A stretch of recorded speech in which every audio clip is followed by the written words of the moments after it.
शील प्रभुपाद की जय। गुरु गौरांग की जय। श्रीमद् भागवतम स्कंद पहला अध्याय 9 श्लोक क्रमांक 8। अन्ये च मुनियो ब्रह्मन् ब्रह्मरातादयो अमला शिष्य रूपेता अजग्मु कश्यपांगिरसादया। अनुवाद तथा शुकदेव गोस्वामी एवं अन्य पवित्र आत्माएं कश्यप, आंगिरस इत्यादि अपने अपने शिष्यों के साथ वहां पर आए। तो पूर्व के श्लोकों में जैसा कि हम श्रवण कर रहे थे, भीष्म पितामह शरशैया पर लेटे हैं, अपने अंतिम समय में हैं, देह त्याग करना चाहते हैं और ब्रह्मांड भर से देव ऋषि, ब्रह्म ऋषि, राज ऋषि वहां पर उपस्थित हुए हैं उनका मृत्यु देखने के लिए, किस प्रकार से भीष्म पितामह अपनी देह का त्याग करेंगे। तो इस श्लोक में भी उसी क्रम को जारी रखते हुए शुकदेव गोस्वामी वहां पर आए, कश्यप मुनि आए, आंगिरस आए और अपने शिष्यों के साथ आए। तात्पर्य में प्रभुपाद जी संक्षिप्त में शुकदेव गोस्वामी के बारे में बताते हैं। ब्रह्मरात ये व्यासदेव के प्रख्यात पुत्र तथा शिष्य थे, जिन्हें उन्होंने सर्वप्रथम महाभारत तथा उसके बाद श्रीमद् भागवत की शिक्षा दी।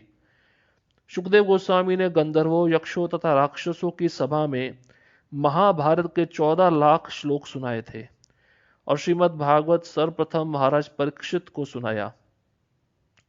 उन्होंने अपने पिता से सारे वैदिक साहित्य का पूरी तरह अध्ययन किया था। इस प्रकार शुकदेव गोस्वामी धर्म संबंधी अपने विस्तृत ज्ञान के कारण पूर्ण पवित्र आत्मा थे। कश्यप मुनि के बारे में प्रभुपाद जी लिखते हैं, वे मरीचि के पुत्र प्रजापतियों में से एक तथा प्रजापति दक्ष के दामाद थे।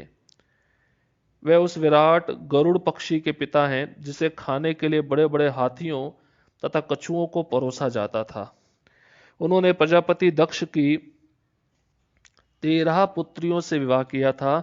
उनके नाम थे अदिति, दिति, दनु, काष्ठा, अरिष्ठा, सुरसा, इला, मुनि, क्रोधवशा, ताम्रा, सुरभि, शर्मा तथा तिमी।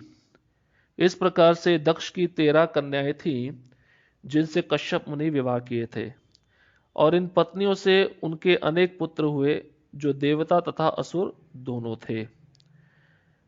अंगिरस के विषय में प्रभुपाद जी लिखते हैं, ये महर्षि अंगिरा के पुत्र हैं और देवताओं के पुरोहित बृहस्पति नाम से विख्यात हैं। कहा जाता है कि द्रोणाचार्य इनके अंश अवतार थे, शुक्राचार्य असुरों के गुरु थे और बृहस्पति ने उन्हें ललकारा था। उनके पुत्र कच्छ ने सर्वप्रथम भरद्वाज मुनि को अग्न्यास्त्र प्रदान किया। उन्हें अपनी पत्नी चंद्रमासी से, जो कि एक विख्यात नक्षत्र है, अग्निदेव के समान 6 पुत्र प्राप्त हुए। वे अंतरिक्ष में विचरण कर सकते थे, अतः ब्रह्मलोक तथा इंद्रलोक भी जा सकते थे। श्लोक क्रमांक 9। तान समेतान महाभागान उपलभ्य वसुत्तमा पूजयामास धर्मज्ञो देश काल विभागवित्। अनुवाद 8 वसुओं में सर्वश्रेष्ठ भीष्मदेव ने वहां पर एकत्र हुए समस्त महान तथा शक्ति संपन्न ऋषियों का स्वागत किया, क्योंकि भीष्मदेव को देश तथा काल के अनुसार समस्त धार्मिक नियमों की भली भांति जानकारी थी। तो इस श्लोक में बताते हैं कि जितने भी बहुत बड़े बड़े ऋषि वहां पर उपस्थित हुए थे, तो किस प्रकार से भीष्म पितामह उनका स्वागत किए, क्योंकि धर्म के सिद्धांतों को भली भांति भीष्म पितामह जानते हैं, 12 महाजनों में से एक है। तो हालांकि अपनी शरशैया पे थे, वह उठकर उनका स्वागत नहीं कर सकते थे, उनका स्वास्थ्य भी ठीक नहीं था, वो इस अवस्था में नहीं थे कि उनको जल प्रदान कर सकते थे, उनको आसन दे सकते थे, परंतु अपने अंतर मन से, अपने हृदय से उन्होंने सबको प्रणाम किया। श्रील प्रभुपाद जी तात्पर्य में लिख रहे हैं, भीष्म पितामह उस समय उनका स्वागत सम्मान स्वयं उठकर कर पाने में शरीर से असमर्थ थे, क्योंकि उस समय वे न तो घर पर थे न सामान्य रूप से स्वस्थ अवस्था में थे, लेकिन वे अपने मस्तिष्क के सुचारू रूप से कार्य करने से बिल्कुल चुस्त थे और वे हार्दिक मृदु वचन बोल सके। इसलिए सभी आगंतुकों का ठीक से सत्कार हो पाया। मनुष्य मन से, वाणी से तथा कर्म से अपना कर्तव्य पूरा कर सकता है। वे भली भांति जानते थे कि उनका किस तरह समुचित स्थान पर उपयोग करना चाहिए। अतएव शारीरिक रूप से असमर्थ होने पर भी उन्हें लोगों का सत्कार करने में कोई कठिनाई नहीं हुई। तो यहाँ पर एक शिक्षा दी जाती है कि व्यक्ति के घर में कोई भी आता है तो अतिथि कहलाता है, उसका स्वागत किस प्रकार से करना चाहिए। उसको बैठने के लिए आसन देना चाहिए और उसको एक गिलास जल का पूछना चाहिए, देना चाहिए। उसके साथ मीठे वचन बोलने चाहिए। और व्यक्ति बहुत गरीब है, उसको कुछ दे नहीं सकता है, तो कम से कम अपने कपड़े से उस जगह को साफ करके उसको बैठने के लिए कहना चाहिए और कम से कम एक गिलास जल तो पूछ लेना चाहिए। तो यहाँ पर भीष्म पितामह बहुत समर्थ थे और वह जानते थे भली भांति देश काल परिस्थिति के अनुसार किस प्रकार से जो ऋषि आए हैं उनका स्वागत करना चाहिए। श्लोक क्रमांक 10। कृष्णम च तत् प्रभावज्ञ आसीनम जगदीश्वरम हृदिस्थम पूजयामास मायोपात विग्रहम। अनुवाद। भगवान श्री कृष्ण प्रत्येक के हृदय में आसीन हैं, तो भी वह अपनी अंतरंगा शक्ति से अपना दिव्य रूप प्रकट करते हैं। ऐसे भगवान साक्षात भीष्मदेव के समक्ष बैठे हुए थे और चूंकि भीष्मदेव उनकी महिमा से परिचित थे, अतः उन्होंने उनकी विधिवत पूजा की। तो यहां पर सुखदेव गोस्वामी राजा परीक्षित के मध्य में वार्तालाप तो बाद में आएगा, परंतु उससे पहले सूत गोस्वामी शौनक आदि ऋषियों को कहते हैं कि कृष्ण सबके हृदय में आसीन हैं और अपनी अंतरंगा शक्ति से अपने दिव्य रूप को प्रकट करते हैं। भीष्मदेव के समक्ष भगवान बैठे हुए हैं और इसी समय का प्रतीक्षा भीष्मदेव कर रहे थे कि कब मेरे समक्ष भगवान कृष्ण आए, उनको देखते हुए मैं अपना देह त्याग करूं। तो भीष्मदेव कृष्ण की महिमा से परिचित थे और सबसे पहले भीष्मदेव ने कृष्ण की विधिवत पूजा की। तात्पर्य में प्रभुपाद जी लिख रहे हैं, भगवान की सर्वशक्ति मता का प्रदर्शन प्रत्येक स्थान में उनकी उपस्थिति द्वारा होता है। जैसे संसार में भी हम रहते हैं तो भगवान की शक्तियां इस संसार में कार्य करती हैं, तो इससे सिद्ध होता है कि भगवान उन शक्तियों के माध्यम से इस जगत में उपस्थित हैं। वे अपने नित्य धाम गोलोक वृंदावन में सदैव रहते हैं, तो भी वे जन जन के हृदय में, यहां तक कि प्रत्येक अदृश्य परमाणु के भीतर भी स्थित रहते हैं। जब वे इस भौतिक जगत में अपने नित्य दिव्य रूप को व्यक्त करते हैं तो वे अपनी अंतरंगा शक्ति से ऐसा करते हैं। तो भीष्मदेव को ये पूर्ण ज्ञान था और उन्होंने उसके अनुसार ही कृष्ण की पूजा की। श्लोक क्रमांक 11। पांडुपुत्रानुपासीनान प्रशय प्रेम प्रसंगतान अव्याचष्टानुरागाश्चैर अंधिभूतेन चक्षुषा। अनुवाद। पास ही महाराज पांडु के सारे पुत्र शांत बैठे थे और अपने मरणासन पितामह के प्रेम से अभिभूत थे। यह देखकर भीष्मदेव ने उन्हें भावपूर्ण बधाई दी। उनके नेत्रों में आनंदाश्रु थे क्योंकि वे प्रेम तथा स्नेह से आप्लवित हो गए थे। तो भीष्मदेव शरशैया पर लेटे हैं और पास में ही सारे पांडु महाराज के जो पुत्र हैं पांडवगण है वह बैठे हैं और पांडवगण देख रहे हैं कि हमारे प्रिय भीष्म पितामह अभी कुछ ही समय के बाद अपना देह त्याग देंगे। यह देखकर भीष्मदेव ने उन पांडवों को बधाई दी कि उनको राज्य प्राप्त हुआ और धर्म के अनुसार वह अब राज्य का पालन पोषण करेंगे। यह देखकर भीष्म पितामह के नेत्रों में आनंद के अश्रु थे और उनका प्रेम और स्नेह पांडवों के प्रति उमड़ आया। तात्पर्य में प्रभुपाद जी लिख रहे हैं, जब महाराज पांडु का निधन हुआ था तो सारे पांडव बहुत छोटे बालक थे और स्वाभाविक था कि राज परिवार के ज्येष्ठ जनों जो बड़े लोग होते हैं, विशेष रूप से भीष्मदेव के लाड़ प्यार में पांडव गण पले बड़े थे। बाद में जब पांडव बड़े हो गए तो वह धूर्त दुर्योधन तथा उसकी टोली द्वारा ठगे गए। भीष्मदेव जानते थे कि पांडव निर्दोष थे और उन्हें व्यर्थ ही कष्ट दिए जा रहे थे। फिर भी राजनीतिक कारणों से वह पांडवों का पक्ष नहीं ले पा रहे थे। अपने अंतिम समय में जब भीष्मदेव ने महाराज युधिष्ठिर समेत अपने यशस्वी पौत्रों को अपनी बगल में बैठे हुए देखा तो महायोद्धा भीष्म पितामह अपने प्रेम अश्रुओं को रोक न सके। उनकी आंखों से अश्रु स्वतः छल छला रहे थे। उन्होंने अपने अत्यंत पवित्र पौत्रों द्वारा भोगे गए महान कष्टों का स्मरण किया। तो यहां पर भीष्म देव की आंखों से जो अश्रु बह रहे थे उसका कारण बताया जा रहा है।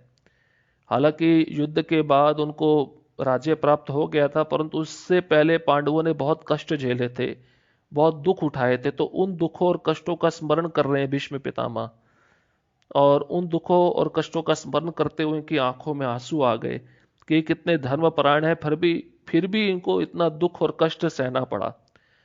तो इससे हम ये सीख सकते हैं कि देखिए, हम भी भक्ति मार्ग में आए हैं, तो भक्ति का मार्ग कोई फूलों का पंखुड़ियों का मार्ग नहीं है जिस पे आराम से चला जाए, सब कुछ हो जाए, हमको कोई कष्ट ना हो। नहीं, इस भक्ति मार्ग ये कांटों से भरा मार्ग है। जब व्यक्ति इस पे चलता है तो उसको बहुत पीड़ा मिलती है, दुख मिलता है, कष्ट मिलता है, परंतु इस पीड़ा और दुख और कष्ट को जब वह सहन कर लेता है तो सहन करने के बाद में उसको दिव्य आनंद प्राप्त होता है जो भगवान के धाम जाके मिलता है। तो आप उदाहरण के रूप में प्रहलाद महाराज देख लीजिए, उनको अपने पिता के द्वारा दंड मिला, इतना कष्ट सहन करना पड़ा, उनको मारने का पूरा प्रयास किया गया। अम्बरीश महाराज का चरित्र सुन लीजिए, उसमें भी दुर्वासा मुनि, किस प्रकार से कोई गलती नहीं थी अम्बरीश महाराज की, फिर भी उनको मारने के लिए एक राक्षसी भेजी और अम्बरीश महाराज बिल्कुल भी विचलित नहीं हुए। तो ये भक्तों के जो चरित्र हैं हमको यही सिखाते हैं कि हमें किस प्रकार भक्ति में दृढ़ रहना है और जो भी दुख आए उसको सहन करते हुए, सामना करते हुए भक्ति में आगे बढ़ते रहना है। तो यहाँ पर भीष्म पितामह, उनकी आंखों में आंसू आ रहे हैं क्योंकि उन्होंने पूर्व में पांडवों ने जो कष्ट सहन किया, दुख सहन किया, उसका स्मरण कर रहे हैं भीष्म पितामह। श्लोक क्रमांक 12। अहो कष्टमहो अन्यान्यम यद्यूयम धर्मनंदना जीवितुम नाहर्त क्लिष्टम विप्रधर्माच्युताश्रया। अनुवाद। भीष्मदेव ने कहा, ओह, तुम लोगों ने साक्षात धर्म के पुत्र होते हुए भी कितनी यातनाएं तथा कितना अन्याय सहा है। उन कष्टों के अंतर्गत तुम सबको जीवित रहने की आशा ना थी, फिर भी ब्राह्मणों, ईश्वर तथा धर्म ने तुम्हारी रक्षा की है। तो देखिए, यहां पर भीष्म पितामह एक बहुत सुंदर उपदेश दे रहे हैं हम सबके लिए। वह पांडवों को निमित्त बनाकर कहते हैं हम सभी लोगों को कि ये जो युधिष्ठिर महाराज हैं ये साक्षात धर्म के पुत्र हैं, और धर्म के पुत्र होते हुए भी इन्होंने कितना अधर्म सहा, कितनी यातनाएं सही, कितना अन्याय सहा। जैसा कि आप जानते ही हैं, पांडवों ने वनवास भी गए, अज्ञातवास भी गए, उनको लाक्षागृह में मारने का प्रयास किया गया, बचपन में भोजन में विष मिला दिया गया। तो इतना सब सहते हुए भी भीष्म पितामह कहते हैं कोई व्यक्ति जीवित नहीं रह सकता है। ये इनकी जीवित रहने की आशा नहीं थी, फिर भी ये जीवित रहे। 3 कारण बता रहे हैं। एक तो ब्राह्मणों की इनके ऊपर कृपा थी, ब्राह्मण मतलब वैष्णव, और ईश्वर स्वयं कृष्ण की कृपा थी, कृष्ण उनके साथ में रहते थे। और धर्म, मुख्य रूप से जो व्यक्ति धर्म पे चलता है, धर्म की रक्षा करता है, तो धर्म उसकी रक्षा करेगा। तो धर्म ने इनकी रक्षा की, इसलिए हमें अपने सनातन धर्म को नहीं छोड़ना है। तात्पर्य में प्रभुपाद जी लिख रहे हैं, महाराज युधिष्ठिर कुरुक्षेत्र युद्ध के महान नरसंहार से अत्यंत विचलित थे। भीष्मदेव यह समझ गए, इसलिए उन्होंने सर्वप्रथम महाराज युधिष्ठिर की घोर विपत्तियों का उल्लेख किया। वे अन्याय के कारण ही इस कठिनाई में पड़े थे और कुरुक्षेत्र का युद्ध इसी अन्याय के विरोध में लड़ा गया था, इसलिए उन्हें इस घोर नरसंहार के लिए शोक नहीं करना चाहिए था। वे पांडवों को विशेष तौर पर यह बताना चाह रहे थे कि वे लोग सदा ही ब्राह्मणों, भगवान तथा धर्म द्वारा रक्षित होते रहे हैं। जब तक वे इन तीनों महत्वपूर्ण साधनों के द्वारा सुरक्षित है, तब तक निराश होने का कोई कारण नहीं है। एक प्रकार से भीष्म पितामहों को उपदेश दे रहे हैं, क्योंकि भीष्म पितामह जानते थे कि युधिष्ठिर महाराज अपने को कारण समझ रहे हैं इस कुरुक्षेत्र के युद्ध का, कि मेरे कारण ही इतना सारा नरसंहार हुआ और अपने को कारण मानकर वो विचलित थे, बहुत दुखी थे। तो सबसे पहले भीष्म पितामह ने उनके ही दुखों से प्रारंभ किया कि उन्होंने कितने दुखों को सहन किया। और जो व्यक्ति सदैव वैष्णवों, कृष्ण और धर्म के द्वारा रक्षित होता है, तो वह सदैव आध्यात्मिक क्षेत्र में प्रगति करता रहता है। भीष्म पितामह ने महाराज युधिष्ठिर को उनकी निराशा मिटाने के लिए प्रोत्साहित किया था। जब तक कोई मनुष्य भगवान की इच्छा के साथ पूरा तालमेल बनाए रखता है, प्रामाणिक ब्राह्मणों तथा वैष्णवों द्वारा निर्देशित होता है और धार्मिक सिद्धांतों का दृढ़ता से पालन करता है, तब तक उसके निराश होने का कोई कारण नहीं है, भले ही जीवन की परिस्थितियां कितनी ही विषम क्यों ना हो।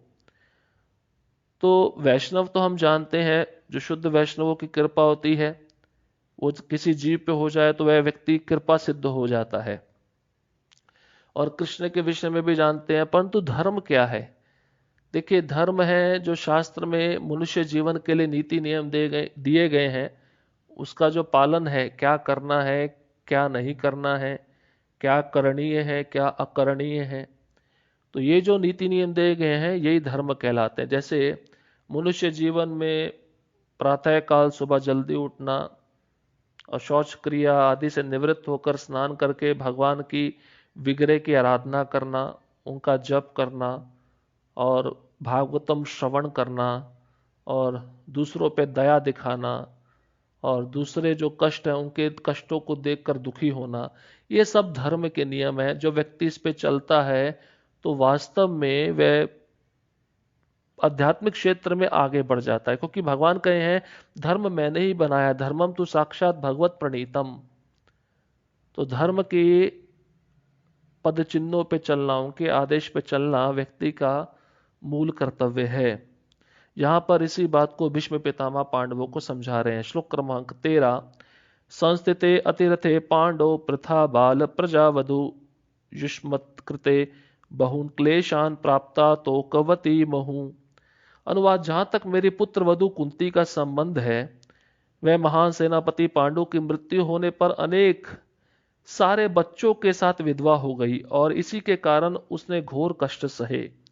और अब जब तुम लोग बड़े हो गए हो तो भी वह तुम्हारे कर्मों के कारण काफी कष्ट उठा रही है। तो देखिए, यहां पर भीष्म पितामह कुंती महारानी का दुख व्यक्त कर रहे हैं। कुंती महारानी को दुगना दुख भोगना पड़ा। क्यों, कैसे? क्योंकि बच्चे छोटे थे, पांडव छोटे थे, तो पांडु महाराज का निधन हो गया, उनके पति गुजर गए, वो विधवा हो गई। एक नारी अपने पति के बिना कैसे रह सकती है? और दूसरा, जब उनके पुत्र बड़े हो रहे थे तो उनको बहुत अत्याचार किया जा रहा था। एक तरह से जब कोई बच्चे पे अत्याचार करता है तो उसकी माँ पे अत्याचार करने के बराबर होता है। तो कुंती महारानी को दुगने डबल दुख भोगने पड़े। एक तो पति चले गए और ऊपर से बच्चों के साथ अन्याय हो रहा था। तात्पर्य में प्रभुपाद जी लिख रहे हैं, कुंती देवी के कष्टों पर दुगना शोक प्रकट किया जा रहा है। कम आयु में विधवा हो जाने तथा राज परिवार में अपने छोटे छोटे बच्चों के पालन पोषण करने में उसे अत्यधिक कष्ट उठाना पड़ा।